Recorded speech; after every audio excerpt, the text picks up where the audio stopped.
Hello दोस्तों, मैं SP Rajput आप सभी का बहुत बहुत स्वागत करता हूं अपने यूट्यूब चैनल एसपी इंस्टीट्यूट पर। आज हम लोग पढ़ने वाले हैं हिंदी वर्णमाला। हिंदी वर्णमाला को हम लोग कम्प्लीटली पढ़ेंगे, बिल्कुल जीरो लेवल से और हीरो लेवल तक का हम लोग वर्णमाला पूरा कंप्लीट पढ़ेंगे। तो दोस्तों शुरू करते हैं अपना वीडियो शुरू करने से पहले आपको एक बात बता दूँ कि आप एक पेन और पेपर लेकर ज़रूर बैठें, क्योंकि मैं प्रॉपर तरीके से आपके नोट्स बनवाऊँगा और जो आप क्या है अपने एग्ज़ाम के लिए उनको क्या है आप उनसे रिवाइज कर सकते हैं। तो आप एक पेन और पेपर लेकर ज़रूर बैठिएगा दोस्तों। तो शुरू करते हैं अपना वीडियो, जिसका नाम है क्या वर्णमाला। तो वर्णमाला जो हमारा टॉपिक है, वर्णमाला जो मैंने यहाँ पर एक शब्द लिखा है, तो इसकी जो परिभाषा होती है आप सभी को रटी होगी इसकी परिभाषा कि वर्णों का व्यवस्थित क्रम क्या वर्णमाला कहलाता है। मैं लिख देता हूँ, जिन लोगों को नहीं पता वो लोग लिखेंगे क्या। वर्णों का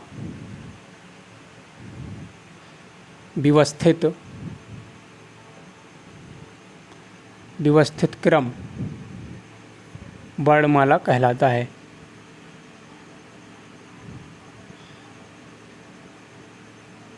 वर्णमाला कहलाता है। वर्णों का व्यवस्थित क्रम क्या कहलाता है? वर्णमाला। लेकिन अब एग्जामिनर को ये चीज़ पता चल चुकी है कि वर्णों का व्यवस्थित क्रम वर्णमाला कहलाता है। ये डेफिनेशन सारे स्टूडेंट ने क्या रट रखी है, इसलिए अब एग्जामिनर इसको थोड़ा घुमा के देने लगा है। तो अब वो जो डेफिनेशन देता है वो देता है क्या? लिपि चिन्ह। इस वर्णमाला के स्थान पर आपको दे देगा क्या? लिपि चिन्ह। लिपि चिन्ह आपको दे देगा और फिर आप वहाँ पर क्या हो जाएंगे, कंफ्यूज हो जाएंगे कि एक किस चीज़ की डेफिनेशन है। तो लिपि चिन्हों का व्यवस्थित क्रम भी क्या कहलाता है? वर्णमाला कहलाता है। आप इस बात को समझेंगे कि लिपि चिन्हों का जो क्रम है वो वर्णमाला कैसे कहलाता है। तो देखिए, जो लिपि चिन्ह यहाँ पर दिया हुआ है,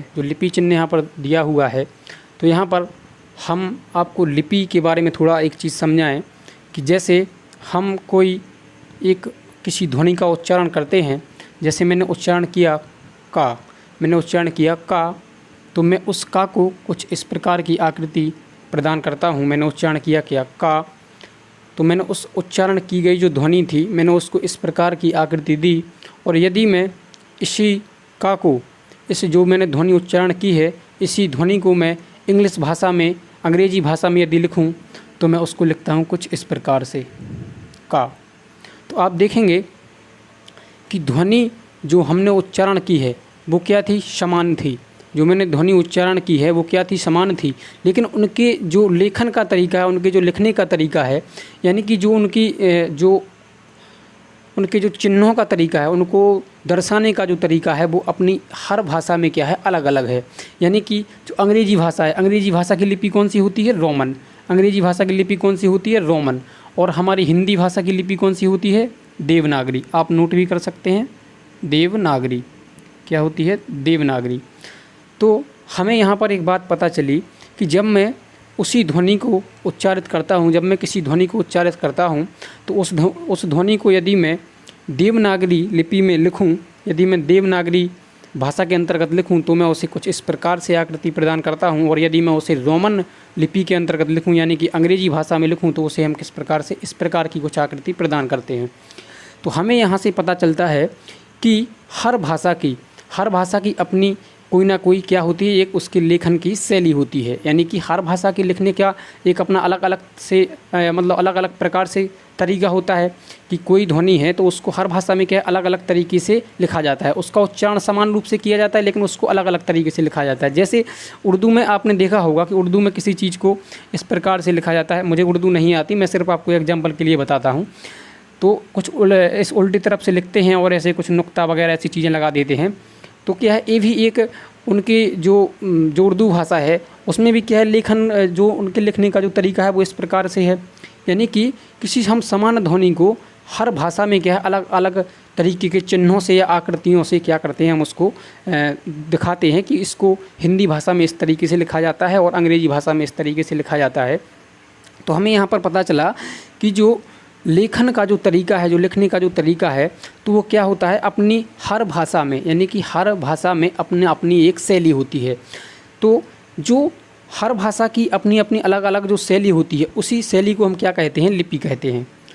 यानी कि हर भाषा की अपनी अपनी एक लिपि होती है। जैसे मैंने अंग्रेजी में बोला का, तो का को मैंने कुछ इस प्रकार से आकृति प्रदान की, और यदि मैं उसी को क्या है हिंदी में यानी कि देवनागरी लिपि में लिखूँ, यदि मैं रोमन लिपि में लिखता हूँ, यदि मैं रोमन लिपि में लिखता हूँ उसी ध्वनि को, तो मैंने उसको इस प्रकार से आकृति प्रदान की, और यदि मैं उसे देवनागरी लिपि में लिखता हूँ तो मैंने उसे कुछ इस प्रकार की आकृति से क्या किया, उसको मैंने लिखा।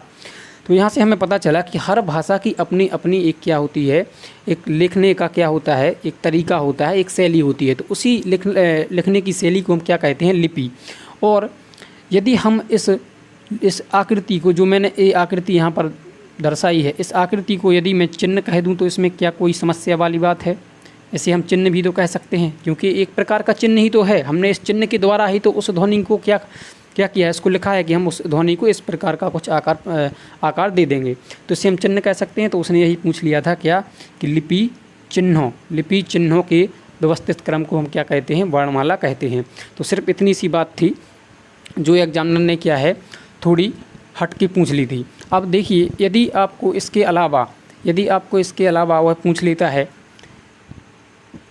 लिपि चिन्ह के अलावा, यदि आपसे वो स्वनिम शब्द आपको दे दे, स्वनिम, इसको यह क्या वर्ण ही होता है हमारा, और यदि आपको ध्वनि भी दे दे कि ध्वनि के व्यवस्थित क्रम को क्या कहते हैं, तो इसके व्यवस्थित क्रम को इस सारी चीज़ें यदि आती हैं तो उसे हम क्या वर्णमाला ही कहते हैं, उसे हम क्या कहते हैं, वर्णमाला ही कहते हैं।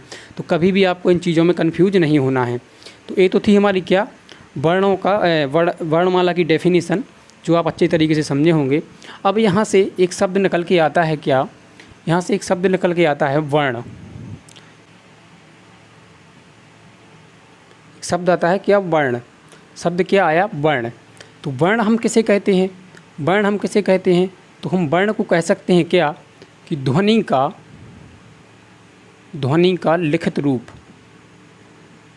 का लिखित रूप ही क्या है, वर्ण है।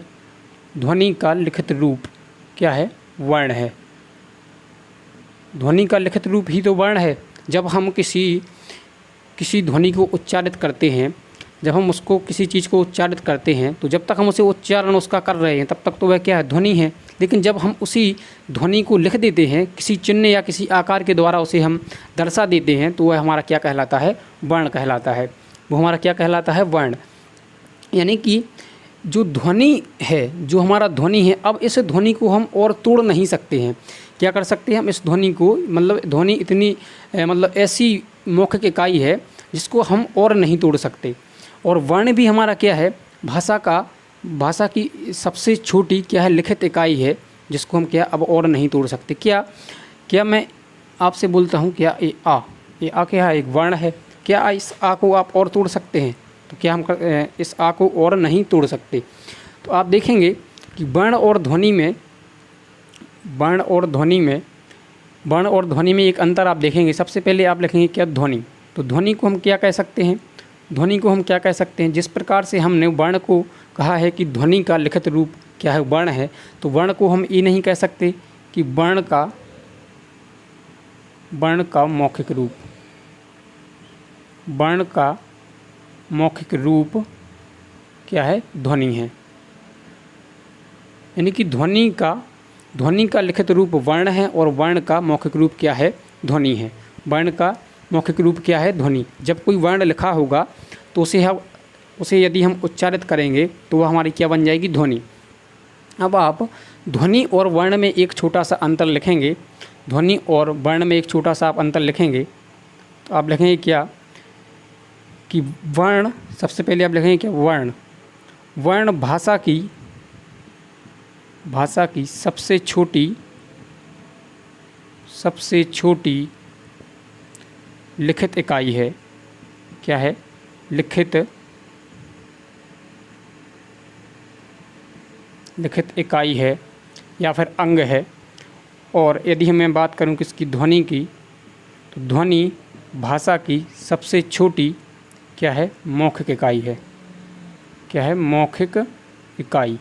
यानी कि ये इतनी मतलब सबसे छोटी इकाई है। अब हम इनको और नहीं तोड़ सकते। और यदि मैं आपसे बात करूं क्या, आपसे कि वर्ण भाषा की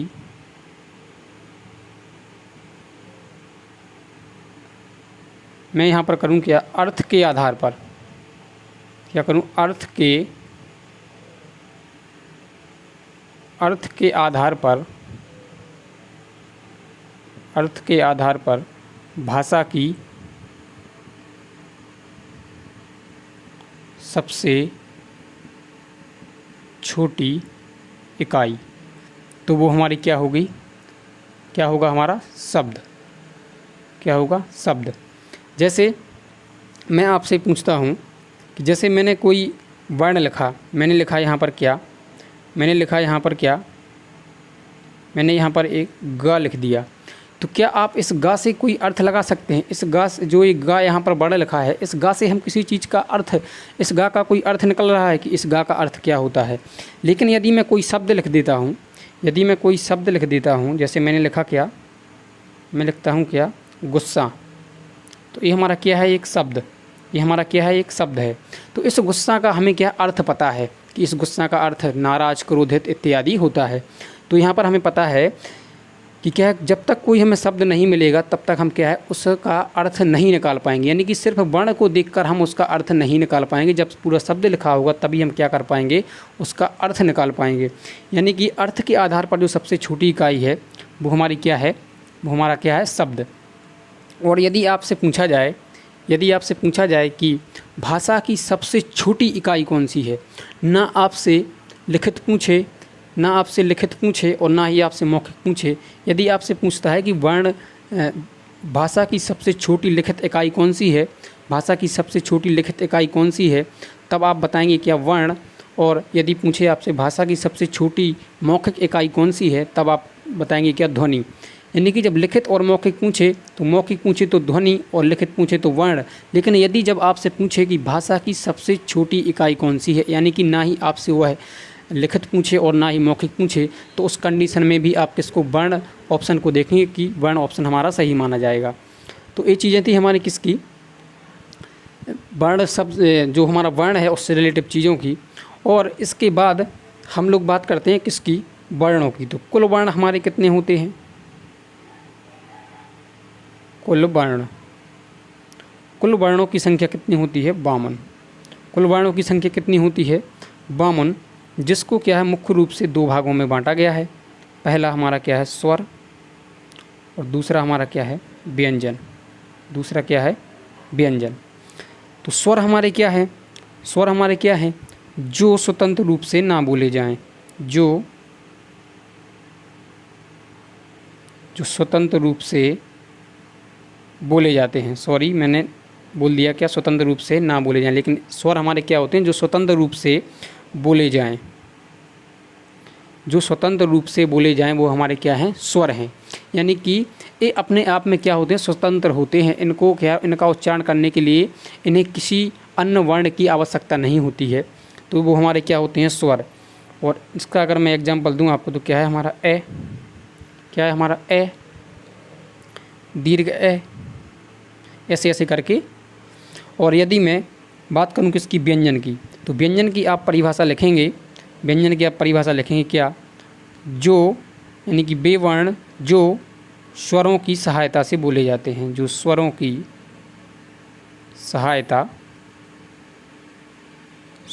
सहायता से बोले जाते हैं, जो स्वरों की सहायता से बोले जाते हैं। जैसे मैंने लिया क्या, का, क्या है हमारा का। तो एक बार हम इसका प्रैक्टिकल भी करके देख लें कि जो का है वो स्वरों की सहायता से कैसे बोला जा रहा है। तो जैसे मैंने लिखा यहाँ पर क्या, का, तो मैं यदि इसका उच्चारण करूँ क्या, का, क्या करूँ मैं, का, तो आप देख रहे हैं कि का जब जो अंत वाली ध्वनि होती है उसमें हमें आ का उच्चारण, आ का साउंड भी हमें आता है। किसका साउंड आता है, आ का साउंड भी आता है। आप खुद उच्चारण करके देखेंगे क्या, का, तो अंत में जो हमारी ध्वनि होती है उसमें आ का उच्चारण शामिल हो जाता है। तो इसीलिए जो हमारा एक का होता है, जो का व्यंजन है, ये हमारा बनता है किससे, आधा क और हमारा क्या, ए। यानी कि ये हमारा जो क है, ये हमारा क्या है, क। अभी ये क क्या है, इस क में क्या स्वर छुपा हुआ है, इस क में क्या स्वर छुपा हुआ है। लेकिन जब मैं इस क में यहाँ हलंत लगा दूंगा, यानी कि एक क अब हमारा क्या, ये हमारा क कैसा हो गया, आधा। जब मैं इसमें हलंत लगा दूंगा तो इस क से, इस क के अंदर जो स्वर छुपा हुआ है, इस क के अंदर जो स्वर छुपा हुआ है वो हमारा बाहर निकल जाएगा। तो हमारा क्या हो जाएगा, क प्लस ए, यानी कि ए मिलके हमारा क्या बनाते हैं, क। यदि इसमें सिर्फ हलंत ही लगा होगा तो ये हमारा क्या होगा, पूर्ण रूप से व्यंजन ही होगा, इसमें स्वर क्या नहीं होगा, इसमें स्वर नहीं होगा। और यदि हम इस हलंत को हटा देते हैं और यदि इस प्रकार से होता है तो ये क्या होता है, स्वर सहित होता है। ये क्या होता है, स्वर रहित होता है, और ये कैसा होता है, स्वर सहित होता है। तो यहाँ हमें पता चला कि जो स्वर हैं, जो व्यंजन हैं, वो क्या है, स्वरों की सहायता से बोले जाते हैं। तो वो हमारी किसकी परिभाषा होती है, व्यंजन की। अब हम थोड़ा देखते हैं क्या कि जो इनकी संख्या बताई जाती है, संख्या जो बताई जाती है क्या है, वर्णों की संख्या। वर्णों की संख्या मैंने आपको क्या बताई, मैंने आपको वर्णों की संख्या बताई कितनी, मैंने आपको बताई 52, मैंने आपको बताई कितनी, 52। तो आप देखेंगे यदि आपसे पूछा जाता है कि, यदि आपसे पूछा जाए क्या कि वर्णों की कुल संख्या, वर्णों की कुल संख्या कितनी होती है, तो कुल संख्या हमें पता है, मैंने आपको अभी हाल बताया 52। इस 52 में हमारे कौन कौन से होंगे वो आप देखेंगे एक बार कि इसमें जो हमारे स्वर होंगे, स्वर हमारे कितने होंगे, इसमें 11 कितने होंगे, सॉरी इसमें हमारे कितने होंगे, 13, कितने होंगे, 13। और यदि मैं बात करूं किसकी, व्यंजनों की, व्यंजन, तो व्यंजन हमारे इसमें कितने होंगे, 39, कितने होंगे हमारे, 39। और ये 13 स्वर, ये 13 स्वर में हमारे कौन कौन से होंगे, 11 तो होंगे हमारे मूलतः स्वर और 2 हमारे क्या होते हैं, अयोगवाह। इसके बारे में मैं आपको आगे चर्चा डिटेल से करूँगा। अभी आप सिर्फ थोड़ा समझने के लिए देखिए, क्योंकि इसकी संख्याओं से भी क्वेश्चन हमेशा पूछे जाते हैं। तो इसमें जो 11 हमारे मूलतः स्वर होते हैं, उन स्वर को मैं लिख देता हूँ। हमारा ए, दीर्घ ए, ई, दीर्घ ई, उ, दीर्घ उ और री, और उसके बाद हमारा क्या आएगा, ए, आई, ओ और औ। ये तो हमारे क्या होते हैं, 11 मूलतः स्वर, क्या होते हैं, मूलतः स्वर। लेकिन इसमें 2 हमारे और जुड़ जाते हैं, क्या, एक अनुस्वार और दूसरा क्या, विसर्ग। इनको हम क्या कहते हैं, इनको कहते हैं क्या, अयोगवाह है। इनको क्या नाम दिया गया है, अयोगवाह। इनके बारे में भी आगे डिटेल चर्चा होगी। आप अभी सिर्फ इनकी संख्या समझने के लिए इस चीज़ को आप देखेंगे, आप इसमें अभी ज़्यादा दिमाग नहीं लगाएंगे कि अयोगवाह क्या है और ये क्या है। सिर्फ संख्या को समझने के लिए आप इसको देखेंगे। तो इसमें जो हमारे 13 स्वर हैं, इसमें हमारे 11 तो हमारे मूलतः स्वर, जो मूलतः स्वर हैं उनको शामिल किया गया, यानी कि ए, और 2 हमारे कौन से, अयोगवाह शामिल किए गए। तो इनकी संख्या कितनी हो गई, टोटल 13 है। और जो हमारे व्यंजन हैं, इन व्यंजन में 25 तो हमारे क्या हुए, 25 तो हमारे क्या, स्पर्श व्यंजन। स्पर्श व्यंजन जो कहाँ से कहाँ तक होते हैं, का से लेकर हा तक, जो का से लेकर हा तक होते हैं। अभी आप स्पर्श व्यंजन पर भी ज़्यादा ध्यान नहीं देंगे, सिर्फ और सिर्फ आप नोट करेंगे अपनी कॉपी में, ज़्यादा आप दिमाग नहीं लगाएंगे। आगे इनके बारे में बिल्कुल डिटेल से इनका पूरा पोस्टमार्टम किया जाएगा। आप देखेंगे इसमें हमारे 25 स्पर्श व्यंजन हो जाएंगे शामिल, और 4 हमारे होते हैं क्या, अंतस्थ व्यंजन,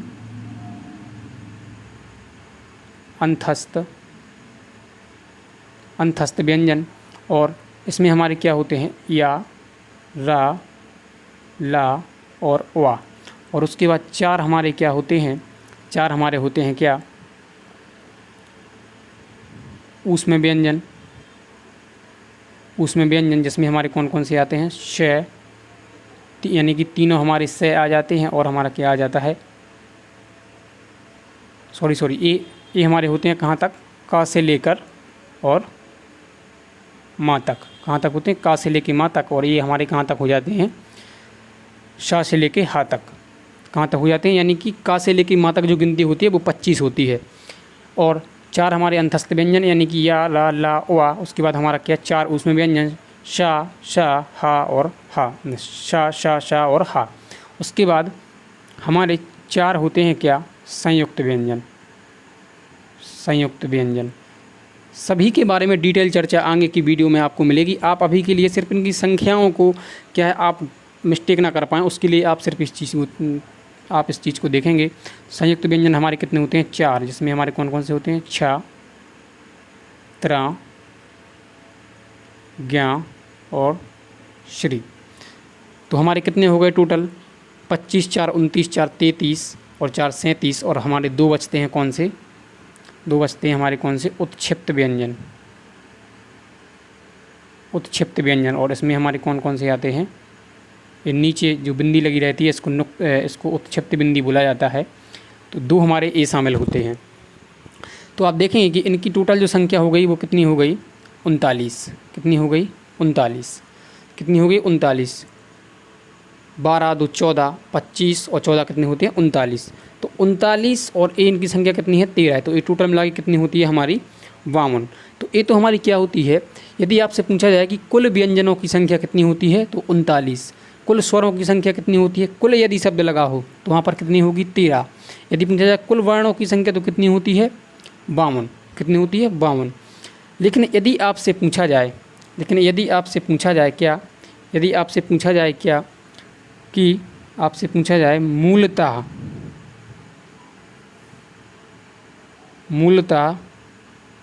वर्ण या फिर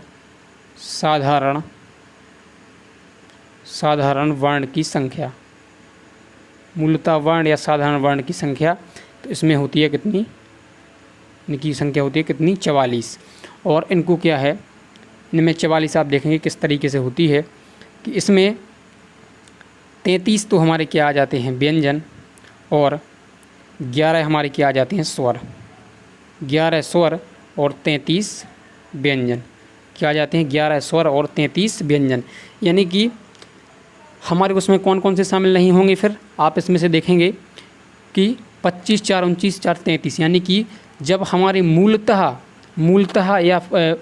वर्ण या साधारण वर्ण की संख्या पूछी जाएगी तो उनकी संख्या कितनी होती है? 44। और इसमें हमारे सिर्फ कौन कौन से जुड़ेंगे? स्पर्श, अंतस्थ और ऊष्म। यानी कि इनकी जो संख्या होगी, ए वाली संख्या हमारी क्या हो जाएगी? मूलतः। यानी कि हमारे का से लेकर हा तक, का से लेकर जो हा तक जो वर्ण हैं वो क्या है? मूलतः हैं, साधारण वर्ण हैं। तो ये हमारे उनकी संख्या कितनी हो जाएगी? 33। और जो स्वर हैं, स्वर हमारे कितने हो जाएंगे? 11। यानी कि अंग और अहा को हटा दिया जाएगा, उसमें हमारे आ से लेके औ तक जो स्वर हैं वो हमारे शामिल हो जाएंगे। तो इस प्रकार से इनकी संख्या मूलतः जो वर्णों की संख्या होती है वो कितनी होती है? 44। कितनी होती है? 44। तो इस चीज़ का भी आप ध्यान रखेंगे। और यदि आपसे यहाँ पर पूछा जाता है कि आपसे पूछा जाता है क्या कि मूलतः व्यंजनों की संख्या तो कितनी आएगी? 33। यदि आपसे पूछा जाए मूलतः स्वर की संख्या तो कितनी होगी? 11। मूल या फिर साधारण व्यंजन की संख्या तो कितनी होगी? 33। यदि पूछा जाए कुल व्यंजन की संख्या तो 39। कुल स्वरों की संख्या तो कितनी? 13। तो इस चीज़ में आपको कन्फ्यूज नहीं होना है। और यदि आपसे पूछा जाए क्या, और आपने एक चीज़ और देखी होगी, कहीं कहीं पर बताया जाता है कि कुल वर्णों की संख्या 56 भी कहीं कहीं बताई जाती है। कुल वर्णों की संख्या कहीं कहीं 56 बताई जाती है। तो 56 हम देखते हैं कि किस प्रकार से शामिल हमारे होते हैं। 56 में जो हमारे होते हैं क्या, 56 में हमारे क्या हो जाते हैं कि इसमें जो 52 वर्ण तो हमारे जो ये हमारे होते हैं, यानी कि कुल वर्णों की संख्या होती है जो 52 वर्ण तो हमारे वो आ जाते हैं कि क्या? 13 हमारे स्वर और 39 हमारे व्यंजन। इसमें स्पर्श, अंतस्थ, ऊष्म, संयुक्त और उत्क्षिप्त, ये सारे मिला के हमारे कितने? 52 हो जाते हैं। तो 52 तो हमारे वो शामिल होते हैं। और इसमें 4 हमारे कौन से शामिल होते हैं वो आप देखेंगे। तो इसमें क्या है? NCERT के अनुसार आपने पढ़ा होगा, या फिर हम लोग आगे पढ़ाएंगे क्या? नुक्ता।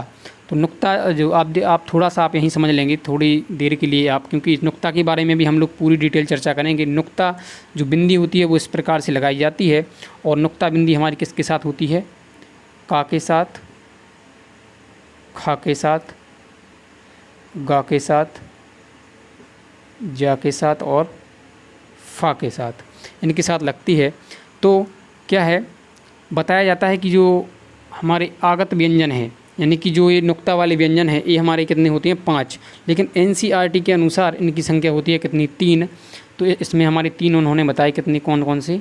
खा, जा और फा, यानी कि 3 बताए हैं।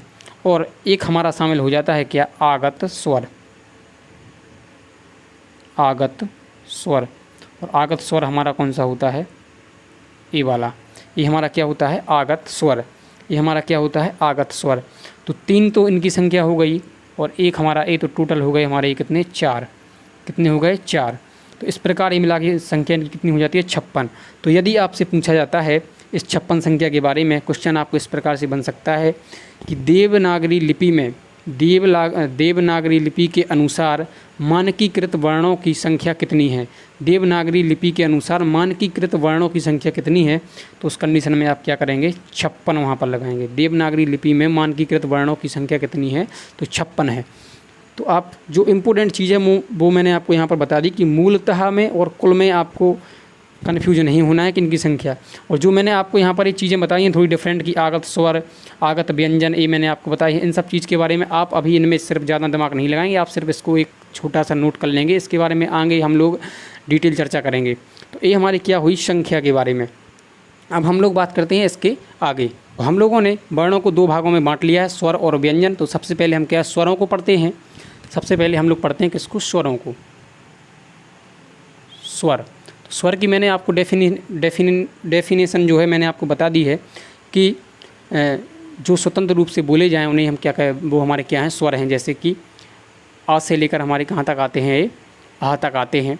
और हमारे जो मूलतः स्वर होते हैं वो कितने होते हैं 11। तो आप इन पे सबसे पहले आप लिखेंगे क्या, इनकी संख्या आप यहाँ पर डाल के क्या संख्या में आप सबसे पहली बात डालेंगे क्या कि मूलतः स्वरों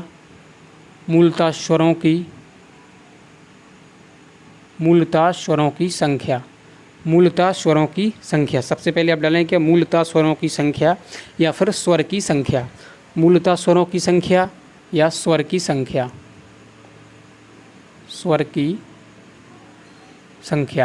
तो ये हमारी कितनी होती है 11। कितनी होती है 11। मूलतः स्वरों की संख्या या स्वर की संख्या कितनी होती है 11। और इसमें हमारे कौन कौन से शामिल होते हैं, ए, ई, उ,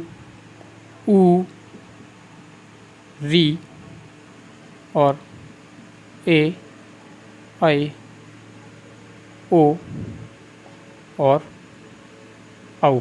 ये तो हमारे क्या होती है मूलतः स्वरों की संख्या।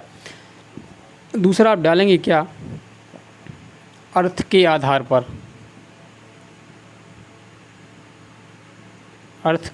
पर, स्वरों की संख्या। अर्थ के आधार पर स्वरों की संख्या, तो इनमें होती है कितनी 10। अर्थ के आधार पर जो स्वरों की संख्या होती है वो कितनी होती है 10। और इसमें हमारे कौन कौन से होते हैं, इसमें हमारे 11 तो हमारे मूलतः स्वर ही आ जाते हैं। और हमारा क्या जो री है, इस री को क्या कर दिया जाता है, इस री को छोड़ दिया जाता है। 11 हमारे मूलतः स्वर आ जाते हैं और री को छोड़ दिया जाता है। तो आप आप इनको नोट कर लेना, सिर्फ इस री को छोड़ देना। और आप नंबर 3 में लिखेंगे क्या उच्चारण के आधार पर,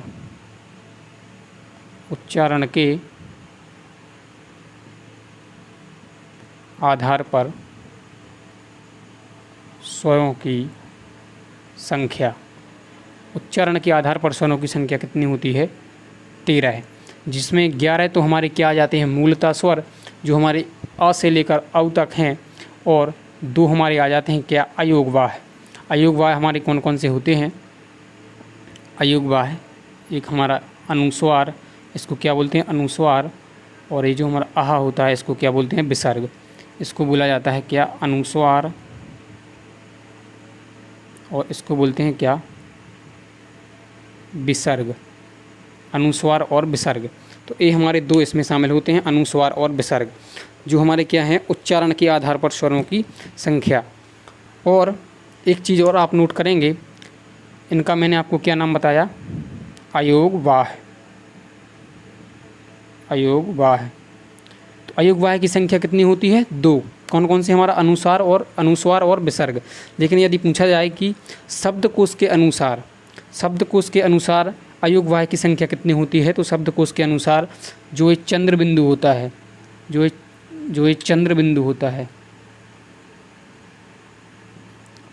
चंद्र बिंदु को भी क्या है अयोगवाह की श्रेणी में रखा गया है। किसके अनुसार शब्दकोश, यानी कि जो डिक्शनरी होती है हिंदी की, शब्दकोश शब्दकोश के अनुसार क्या है, इस चंद्र बिंदु को भी क्या है अयोगवाह में शामिल किया गया है। तो यदि आपसे पूछा जाता है कि शब्दकोश के अनुसार अयोगवाह की संख्या कितनी है, तो 3 हो जाएगी, हमारा एक अनुस्वार, एक विसर्ग और हमारा चंद्र बिंदु। और यदि आपसे शब्दकोश ना पूछा जाए, सीधा सीधा पूछ लिया जाए कि अयोगवाह की संख्या कितनी होती है, तो 2 होती है। कौन कौन से होते हैं, अनुस्वार और विसर्ग। तो ये हमारी चीज़ होती है किसकी, यहाँ पर स्वरों के संख्या के बारे में, और कि हमारे मूलतः स्वर कौन से होते हैं और अर्थ के आधार पर इनकी संख्या और उच्चारण के आधार पर इनकी संख्या कितनी होती है। अब हम लोग आगे बात करते हैं किसकी, स्वर की मात्रा। स्वर की मात्रा के बारे में आप, स्वर की मात्रा आप हेडिंग डालेंगे, हेडिंग आप डालेंगे क्या, स्वर की मात्रा। स्वर की मात्रा में आप लिखेंगे, स्वर की मात्रा में आप लिखेंगे क्या,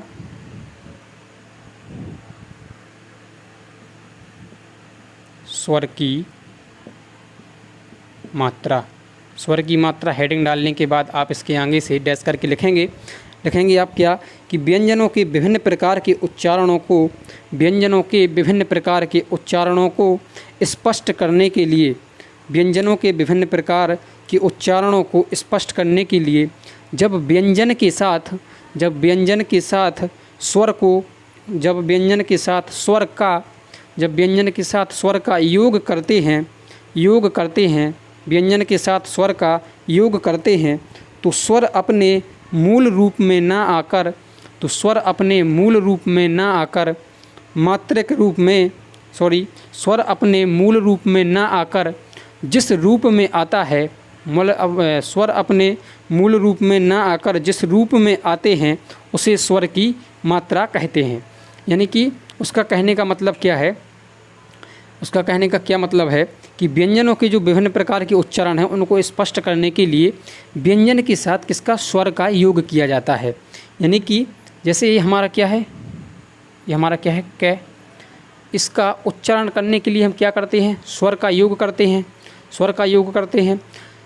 तो जो योग करते हैं जब हम इनका, तो जब हम इसमें उस ए का प्रयोग करते हैं तो वह क्या है, अपने वास्तविक रूप में ना आकर जिस रूप में आता है, यानी कि जैसे मैंने यहाँ पर एक क्या लिखा, का, तो का यहाँ पर किस रूप में आया, अपनी मात्रा के रूप में आया। यानी कि वह जिस रूप में आता है उसे हम क्या कहते हैं, स्वर की मात्रा कहते हैं। जैसे ये हमारा क्या है, ये हमारा इस प्रकार से भी तो आ सकता था, इस प्रकार से हमने इसे क्यों नहीं लिखा, इस प्रकार से हमने इसे क्यों नहीं लिखा। तो डेफिनेशन में यही बताया गया है कि जब हम इनका योग करते हैं तो स्वर अपने वास्तविक रूप में ना आकर, स्वर अपने वास्तविक या मूल रूप में ना आकर जिस रूप में आता है, यानी कि इस रूप में आता है, जिस रूप में आता है उसे हम क्या कहते हैं, स्वर की मात्रा कहते हैं। क्या कहते हैं, हम इसे स्वर की मात्रा कहते हैं। और इनकी मात्राओं के बारे में तो आप जानते ही होंगे, तो मैं आपको थोड़ा सा बता दूं, बड़ी ही छोटी छोटी चीज़ें हैं। जैसे मैं यदि इस आ की बात करूं, इस आ की बात करूं तो इस आ की अपनी कोई मात्रा नहीं होती है और इसका किसी व्यंजन के साथ प्रयोग इस तरीके से होता है। यदि मैं दीर्घ आ की बात करूं तो इसकी जो मात्रा होती है वो इस प्रकार से होती है और इसका व्यंजन के साथ प्रयोग इस तरीके से होता है।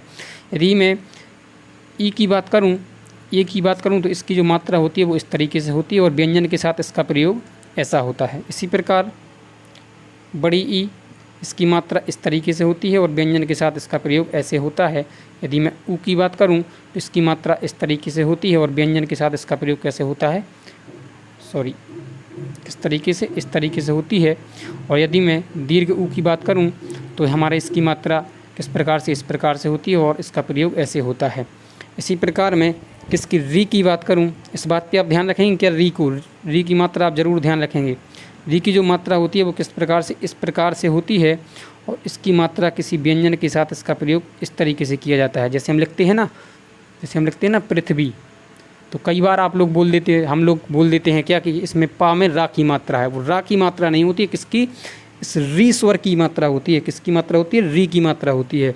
इसी प्रकार यदि हम ए की बात करें तो ए की जो मात्रा इस प्रकार से और व्यंजन के साथ इसका प्रयोग ऐसे होता है। आई की जो मात्रा होती है वो किस प्रकार से होती है, इस प्रकार से होती है और व्यंजन के साथ प्रयोग ऐसे होता है। इसी प्रकार से जो ओ है, ओ की मात्रा ऐसे होती है और व्यंजन के साथ प्रयोग ऐसे होता है। और औ, जो औ है, औ की मात्रा इस प्रकार से होती है और व्यंजन के साथ प्रयोग ऐसे होता है। इसी प्रकार हमारा अनुस्वार है, जो क्या है हमारा अनुस्वार, तो अनुस्वार की मात्रा इस तरीके से होती है और इस तरीके से होती है। तो आप ध्यान रखेंगे कि इस जो ए वाला बिंदु होता है, सिर्फ जो ए वाला बिंदु होता है, इसका प्रयोग होता है संस्कृत में, लेकिन हम लोग कर देते हैं। हमारी हिंदी भाषा में प्रयोग सही किस प्रकार से होता है, इस प्रकार से, हिंदी में इस प्रकार से होता है। तो यदि हम बात करें तो इसकी मात्रा का प्रयोग ऐसे होता है और कुछ इस तरीके से होता है। और जो हमारा विसर्ग है, जो विसर्ग है वो इस प्रकार से होता है, इसकी मात्रा ऐसे होती है। और व्यंजन का जो प्रयोग होता है वो कैसे होता है, व्यंजन के साथ इसका प्रयोग इस तरीके से होता है। तो ये चीज़ आप समझे होंगे, बहुत ही छोटी छोटी बातें थीं। अब इसके बाद आप कुछ पॉइंट नोट करेंगे, पहला आप पॉइंट, आप इसी के बारे में पहला पॉइंट आप लिखेंगे क्या, जिसमें आपको लिखना है क्या, कि जब किसी शब्द की शुरुआत स्वर से हो तो वह अपने वास्तविक रूप में आता है। जब किसी शब्द की शुरुआत स्वर से होती है तो वह क्या, अपने वास्तविक रूप में आता है। जैसे मैं लिखता हूँ क्या, मैंने लिखा क्या आम, मैंने लिखा क्या इमली, मैंने लिखा क्या ऊन। तो आप देखेंगे कि जब स्वर से किसी शब्द की शुरुआत होती है तो स्वर अपने किस में आता है, वास्तविक रूप में आता है। यानी कि यहाँ पर क्या स्वर से शब्द की शुरुआत हुई तो आ अपने वास्तविक रूप में आया है, यानी कि अपने मूल रूप में आया है, ना कि अपनी मात्रा के रूप में आया है। इस तरीके से तो हमने नहीं लिखा है आम कि हम सिर्फ आ की मात्रा ही लगा देते और हमारा क्या हो जाता, आम हो जाता। तो जब स्वर शुरुआत में आता है तो क्या वो अपने मूल रूप में आता है, अपने वास्तविक रूप में आता है। इसी प्रकार से आप दूसरा एक पॉइंट और लिखेंगे, जिसमें आप लिखेंगे क्या, कि जब किसी शब्द में किसी व्यंजन के साथ दो स्वर जुड़ते हैं, जब किसी शब्द में किसी व्यंजन के साथ दो स्वर जुड़ते हैं तो पहला स्वर मात्रा के रूप में तथा दूसरा स्वर अपने वास्तविक रूप में आता है। पहला स्वर मात्रा के रूप में और दूसरा स्वर अपने वास्तविक रूप में आता है। जैसे मैं एक शब्द लेता हूँ क्या, मैंने लिखा क्या शुरुआत। आप यहाँ पर देखेंगे शुरुआत ऐसे ही लिखा जाता है, हम लोग किस प्रकार से लिखते हैं शुरुआत। ये शुरुआत क्या है, गलत है। तो यहीं से आप अपनी वर्तनी भी ठीक करते जाएंगे। ये क्या है, ये वा नहीं होता है कभी भी, यहाँ पर आ होता है। तो आप देखेंगे क्या कि यहाँ पर क्या है, दो स्वर क्या है, व्यंजन के साथ व्यंजन के बाद क्या लगातार दो स्वर एक साथ आए हैं। क्या आया है यहाँ पर हमारा क्या आया है, ऊ की मात्रा है यहाँ पर, और ये हमारा क्या है, दीर्घ वाला ए है। तो क्या बताया गया है पॉइंट में कि जब दो स्वर क्या है, जब किसी व्यंजन के साथ जब दो स्वर लगातार आएंगे तो पहला स्वर तो क्या होगा, अपने मात्रा के रूप में, ऊ हमारा मात्रा के रूप में है, लेकिन जो दूसरा स्वर होगा वो कैसा होगा, अपने वास्तविक रूप में होगा। ठीक है, तो इसको हम इस प्रकार से तो हम नहीं लिख सकते। कैसे कि जैसे हमने जो पहला हमारा क्या है ऊ, उसकी हमने मात्रा लगा दी, और फिर हमारा क्या था आत, तो हमने आ के लिए ऐसा लगा के हम इस प्रकार से नहीं लिख सकते हैं। तो हमारा क्या होता है, यहाँ से हमें पता चलता है कि जो पहला स्वर होगा वो कैसा होगा, अपनी मात्रा के रूप में, और दूसरा स्वर अपने वास्तविक रूप में होगा। जैसे और आप शब्द लीजिए, जैसे मैं लिखता हूँ क्या जाइए, मैंने लिखा क्या जाइए। तो आप यहाँ पर देखेंगे कि तीन स्वर लगातार आए हैं। यहाँ पर हमारा क्या आया है, दीर्घ वाला आ। तो आ अपने कैसे रूप में है, मात्रक रूप में है, और जो फिर क्या है ई अपने वास्तविक रूप में है, और ए भी अपने वास्तविक रूप में है। तो ये चीज़ आप समझे होंगे। और इसी के साथ आप एक चीज़ और देखेंगे, इतनी चीज़ें आप नोट करने के बाद आप देखेंगे क्या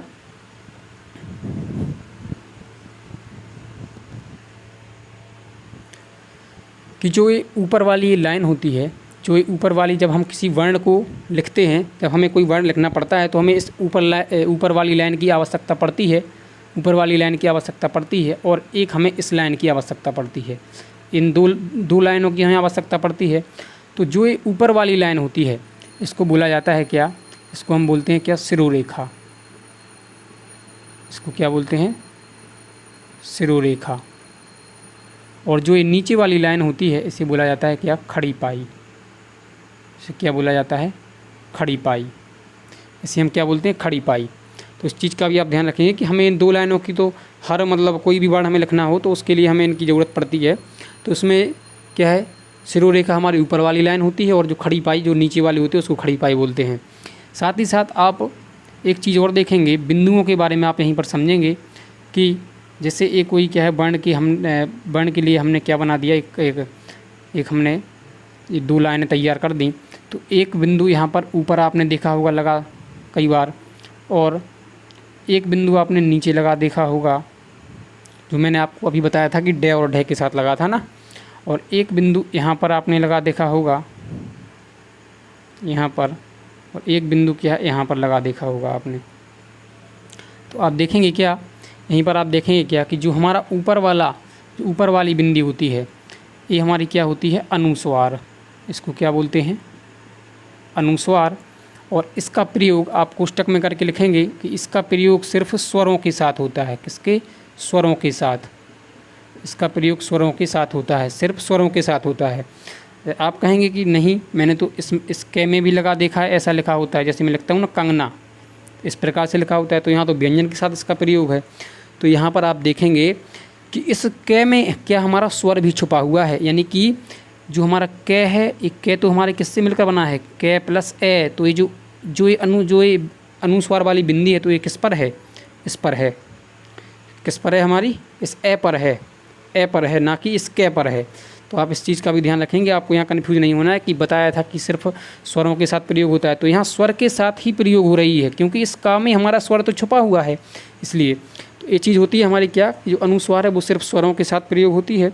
और आप आगे देखेंगे कि जो हमारी ये वाली जो बिंदी होती है, इसका प्रयोग किसके साथ होता है, सिर्फ जो हमारा ण होता है, ण होता है, जिसको क्या पंचमाक्षर भी कहते हैं। क्या कहते हैं इसको, पंचमाक्षर, यानी कि का वर्ग का पंचमाक्षर भी कहते हैं। क्या है, इसका प्रयोग सिर्फ ण के साथ होता है, जो आता है ना का, खा, गा, घा, ण, उसके साथ ही इसका प्रयोग होता है, और इसके अलावा किसी में भी इसका प्रयोग नहीं होता है। उसके बाद जो हमारी ये नीचे वाली बिंदी होती है, इसको बोला जाता है क्या, उत्क्षिप्त, उत्क्षिप्त। और इसी को बोलते हैं क्या, ताड़नजात, ताड़नजात। और इसी को बोलते हैं क्या, द्विगुण। और इसी को बोला जाता है क्या, द्विपद। इसको क्या बोला जाता है, द्विपद। तो क्या है, इसको उत्क्षिप्त बिंदु भी बोला जाता है, ताड़नजात, द्विगुण या द्विपद। और इसका प्रयोग किसके साथ होता है, ड और ढ के साथ, ड और ढ के साथ, इन दोनों के साथ ही इसका प्रयोग होता है। और उसके बाद जो हमारी ये ए वाली बिंदी होती है, इसका प्रयोग, इसका नाम क्या है, इसका नाम है नुक्ता। इसका क्या नाम है, नुक्ता। और इसका प्रयोग किसके साथ होता है हमारा, का, ख, ग, ज और फा। तो सिर्फ ये 5 ही व्यंजन हैं जिसके साथ क्या होता है, नुक्ते का, इस नुक्ता वाली बिंदी का प्रयोग होता है। और इस नुक्ता टॉपिक को हम लोग अच्छे मतलब आगे की जो क्लास होंगी उनमें बड़ी ही डिटेल से पढ़ेंगे। आप बिल्कुल बारीकी से समझ जाएंगे कि इस नुक्ते का प्रयोग कब हमें करना चाहिए, कब नहीं करना चाहिए, और क्यों ये हमारी भाषा में, हमारी देवनागरी लिपि में इनका क्या, क्यों ये क्या है हमारी देवनागरी लिपि में आए हैं। तो आप वो आगे की जब वीडियो आएंगी तब आप उनमें उसको देखेंगे। आप अभी के लिए सिर्फ इसको इतना ही लिखेंगे, इसको क्या कहते हैं, नुक्ता कहते हैं, और इसका प्रयोग इन सिर्फ 5 व्यंजनों के साथ होता है।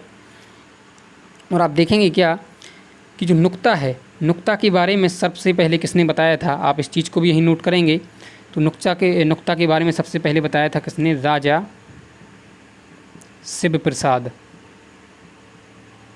राजा शिव प्रसाद, जिन्हें सितारे हिंद की उपाधि दी गई है। किसकी उपाधि, सितारे हिंद, जिन्हें सितारे हिंद की उपाधि दी गई है। और इन्होंने नुक्ता के बारे में सबसे पहले बताया था। और इन्हें जो ये हमारी ध्वनियाँ हैं, इन्हें क्या कहा जाता है, इन्हें नई ध्वनियाँ भी कहा जाता है। क्या कहा जाता है, नई ध्वनियाँ, नई ध्वनियाँ। या फिर इन्हें क्या, आगत ध्वनियाँ भी कहा जाता है। क्या कहा जाता है, आगत ध्वनियाँ। या फिर इन्हें क्या, विदेशी ध्वनियाँ, विदेशी ध्वनियाँ। क्या कहा जाएगा, विदेशी ध्वनियाँ। क्या कहते हैं इन्हें, विदेशी ध्वनियाँ। और भी इनके कुछ नाम हो सकते हैं, जैसे आपको पूछ सकता है क्या, आगत व्यंजन भी कह के पूछ सकता है, विदेशी व्यंजन या विदेशी वर्ण करके भी पूछ सकता है। और इन्हें क्या, मेहमान ध्वनियाँ भी बोल सकता है क्या, या मेहमान व्यंजन करके भी पूछ सकता है आपसे। तो इतनी चीज़ें आपको याद रखना है। और इनकी जो लिपि होती है, ये जो नई ध्वनियाँ हैं, तो नए आप लिखेंगे क्या, नई ध्वनियों की जो लिपि है, लिपि, इनकी लिपि कौन सी होती है, अरबी फारसी, अरबी